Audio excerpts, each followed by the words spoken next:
લોકમત ન્યૂઝમાં આપનું સ્વાગત છે। વડોદરા શહેરના વિવિધ વિસ્તારોમાં અપૂરતા લો પ્રેશર અને દૂષિત પાણીની ફરિયાદો ઉઠતા વડોદરા મહાનગરપાલિકાના municipal commissioner Arun Mahesh Babu action મોડમાં જોવા મળ્યા હતા। તેમણે પાણી પુરવઠા વિભાગના અધિકારીઓ સાથે સિંધરોડ વોટર ટ્રીટમેન્ટ પ્લાન્ટ, મહીસાગર અને આજવા સરોવરની મુલાકાત લઈને પાણીની ઉપલબ્ધતા અંગે પુરવઠા વ્યવસ્થાની સમીક્ષા કરી હતી।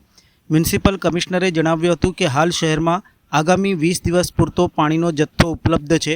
ઉપરાંત નર્મદા કેનાલ મારફતે વધુ 30 MLD પાણી મેળવવા માટે SSNL સમક્ષ માંગણી કરવામાં આવી છે।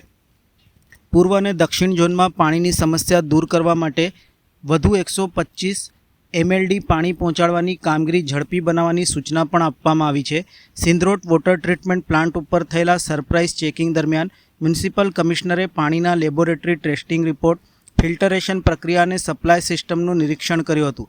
તેમણે અધિકારીઓને સ્પષ્ટ સૂચના આપી હતી કે નાગરિકોના સ્વાસ્થ્ય સાથે કોઈપણ પ્રકારની બાંધછોડ સહન કરવામાં આવશે નહીં અને ગંદા પાણી કે લો પ્રેશરની ફરિયાદો સામે કડક કાર્યવાહી કરવામાં આવશે। દૂષિત પાણીની સમસ્યા અંગે મ્યુનિસિપલ કમિશનરે જણાવ્યું હતું કે શહેરમાં હજુ પણ 50 થી 60 વર્ષ જૂની પાણી અને ડ્રેનેજ લાઈનો કાર્યરત છે। આ સમસ્યાના નિરાકરણ માટે જૂની લાઈનો બંધ કરવાની અને ગેરકાયદેસર પાણી ખેંચવા માટે વપરાતી મોટરો જપ્ત કરવાની કાર્યવાહી ચાલી રહી છે। મ્યુનિસિપલ કમિશનરે જણાવ્યું હતું કે વડોદરામાં પ્રતિ ઘર દીઠ સરેરાશ 700 લીટર પાણી પહોંચાડવામાં આવે છે અને મહાનગરપાલિકા શહેરના તમામ વિસ્તારોમાં શુદ્ધ અને પૂરતું પીવાનું પાણી પહોંચાડવા માટે કટિબદ્ધ છે। માં વોટર પ્રેશરની ઇશ્યુઝ, વોટર એક બે જગ્યામાં કન્ટામિનેશનનું રજૂઆતો અને પાણી ના મળતાનું સમસ્યાને લઈને રજૂઆતો મળી હતી। એને ધ્યાને લેતા ગઈકાલે અમે તમામ વોટર ડિપાર્ટમેન્ટના અધિકારીઓ સાથે, પાણી પુરવઠા ડિપાર્ટમેન્ટ સાથે આખું મિટિંગ કરી છે। પદાધિકારી સાથે પણ મિટિંગ કરી છે। પછી 5 પદાધિકારીઓ પણ પાણી પુરવઠા ડિપાર્ટમેન્ટ સાથે મિટિંગ કરી છે। આજે અમે સોર્સથી લઈને ટ્રાન્સમિશનથી લઈને ડિસ્ટ્રીબ્યુશનના તમામ અધિકારીઓને પણ સાથે રાખ્યા છે। આજે સિંધરોડ, મહીસાગર અને આજવાની વિઝિટ પણ અમે કરી રહ્યા છે। જે આપ જાણો છો કે વડોદરા શહેરમાં અત્યારે પાણીની જે લઈ રહ્યા છે એમાં પૂરતું સપ્લાય આવનારા 20 દિવસ સુધી પાણીનું સપ્લાય છે જ, એમાં વાંધો નથી। એટલે અત્યારે 206 જે આજવાની લેવલ છે આનાથી અમે આવનારા 20 દિવસ સુધી પણ પાણી પહોંચાડી શકીએ, એમાં કોઈ ડાઉટ નથી। પણ સાવચેતીના ભાગરૂપમાં અત્યારે કદાચ વરસાદ મોડું થશે તો જ અમે સાવચેતીના ભાગરૂપમાં SSNLમાં પણ કમ્યુનિકેટ કરીને 30 MLD માટે વધારનો અત્યારે એપ્લિકેશન કરી રાખ્યું છે। કદાચ જરૂરત પડે તો આ પાણી લઈશું। પછી આવી છે જે 125 MLD ઈસ્ટ ઝોન અને સાઉથ ઝોનમાં પુશ કરવાની વાત છે। એ મોડલ કોડ ઓફ કન્ડક્ટના કારણે જે કામ ડિલે થઈ હતી એ અત્યારે કામ પણ શરૂ થઈ ગઈ છે। પહેલાં મેન્યુઅલ પુશિંગથી કામ ચાલતું હતું, એને વેગ આપવા માટે આપણે અત્યારે ટનલ પુશિંગથી ટેકનોલોજી ઇન્ટ્રોડ્યુસ કરીને કામ વહેલા પૂરું કરવા માટે અત્યારે અમે મહેનત કરી રહ્યા છે। સાથે સાથ આજે આ 125 MLDમાંથી 75 MLD, 40 MLD ઈસ્ટ માટે અને થોડું પાણી સાઉથ માટે આ મહિના સુધી અમે અંદર સિસ્ટમમાં લાવી દઈશું, જેથી કરીને પાણીનું પ્રેશરનો ઇશ્યુઝ પણ સોર્ટ આઉટ થઈ જશે। હવે આવ્યું 5 MLD એક્સ્ટ્રા પ્રેશર લોસને જે ક્રિએટ કરવા માટે અત્યારે સોર્સની ટીમ દ્વારા 3 MLDને પંપ ચાલુ કરીને 3 MLD પૂરું પાડવામાં આવ્યું છે અને આપણા એક્ઝિક્યુટિવ એન્જિનિયરના ટીમ અત્યારે 2 MLD માટે બીજો એક પંપ પણ મંગાવી રહ્યા છે, જેથી કરીને 2-3 વોર્ડ્સમાં ઈસ્ટ ઝોન અને નોર્થ ઝોનમાં જે પ્રેશરની સમસ્યા છે એને પૂરું પાડવા માટે અમે આ વિધિન 3-4 ડેઝની આ સમસ્યા પણ પૂરું કરીશું। એટલે અને પછી આવ્યું ડિસ્ટ્રીબ્યુશન નેટવર્કની ઇશ્યુ। ડિસ્ટ્રીબ્યુશન નેટવર્કમાં પણ 2-3 જગ્યામાંથી અમને કન્ટામિનેશનનું ઇશ્યુની રજૂઆત હતી।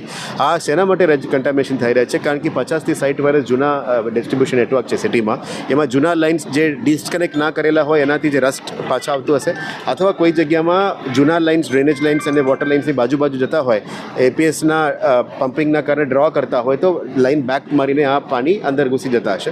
એને પણ દૂર કરવા માટે અત્યારે આપણે વોટર સ્ક્વોડ્સ બનાવ્યા છે। વોટર સ્ક્વોડ્સ અત્યારે વોર્ડમાં, સોસાયટીઝમાં, ગલીઓમાં જઈને આ જૂના લાઇન્સને ડિસ્કનેક્ટ કરી રહ્યા છે। જે લોકો ખોટી રીતે પાણી મોટર મૂકીને ખેંચી રહ્યા છે અને આ કન્ટામિનેશન ઇશ્યુઝ આવે છે ત્યાં પણ મોટર્સ પણ સીઝ કરી રહ્યા છે। આપણે વડોદરા શહેરમાં એકવાર આપણે પાણી આપવાનું ઓલમોસ્ટ 270 LPD આપણે પાણી આપીએ છીએ અને ઓલમોસ્ટ 700 લીટરની ઓલમોસ્ટ અમે પૂરું પાડીએ છીએ હાઉસવાઇઝ। એ આપણા આખા ગુજરાતમાં 4 મહાનગરમાં સૌથી હાઈએસ્ટ છે। છતાં પણ 2 વાર પાણી માંગવાનું જે પદ્ધતિ કોઈ શરૂ કર્યું છે, કોઈ પણ જગ્યામાં ખોટા ડિમાન્ડ્સ આવી ગયો છે કે અમારા ઉપર ફ્લેટ સુધી ઉપર સુધી પહોંચાડી આપો, એ શક્ય નથી, કારણ કે એમની જવાબદારીમાં આવે છે। એમની એકવાર અમે પૂરું પાડવાનું અત્યારે આપણે કામગીરી કરી રહ્યા છે।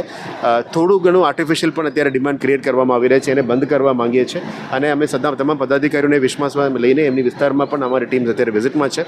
એટલે આ જૂના ડ્રેનેજ લાઇન, જૂના વોટર લાઇન્સને ચેન્જ કરવાનું પદ્ધતિ આખા સિટીની ડિસ્ટ્રીબ્યુશન નેટવર્ક ચેન્જ કરવામાં થોડું વાર લાગશે, પણ આ સમરના સિઝનમાં 1-2 વોર્ડ્સની અંદર જે સમસ્યાઓ થઈ રહ્યા છે એને પૂરું પાડવા માટે અત્યારે ટીમ 100% કાર્યરત છે. સવાર 7થી રાતના 11 વાગ્યા સુધી ટીમ ફિલ્ડ કામ કરી રહ્યા છે. એટલે અમે વડોદરાના નાગરિકો એ જ કહેવા માંગે છે કે પાણીનું અછત નથી, પ્રેશરનો ઇસ્યુઝ છે. એ 1-2 વોર્ડમાં પ્રેશરનો ઇસ્યુ છે, એ અમે પૂરું કરવા માટે અત્યારે પમ્પ્સ પણ લગાવી દીધા છે અને સાવચેતીના ભાગરૂપમાં એક્સ્ટ્રા પાણી પણ બેકઅપમાં અમે રાખી રહ્યા છે.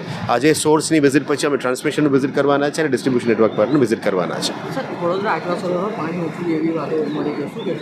વડોદરામાં આજવા નદીની સપાટી ખુલ્લા આમ જોઈ શકાય છે. 206ની લેવલ છે અને ગયા વર્ષમાં અને 5 વર્ષ પહેલાં પણ આ જ પરિસ્થિતિમાં જ આપણે પાણી પૂરું પાડતા હતા. એટલે આમાં કંઈ પ્રોબ્લેમ નથી. અમે ફક્ત સાવચેતીના ભાગરૂપમાં 15 દિવસ પછી કયા પાણી જોતું હશે એના માટે SSNLમાં 30 MLD માટે એડવાન્સમાં અમે લખીને રાખ્યા છે.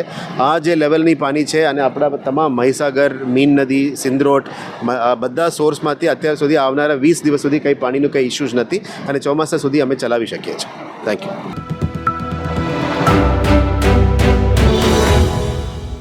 લોકમત ન્યૂઝમાં આપનું સ્વાગત છે.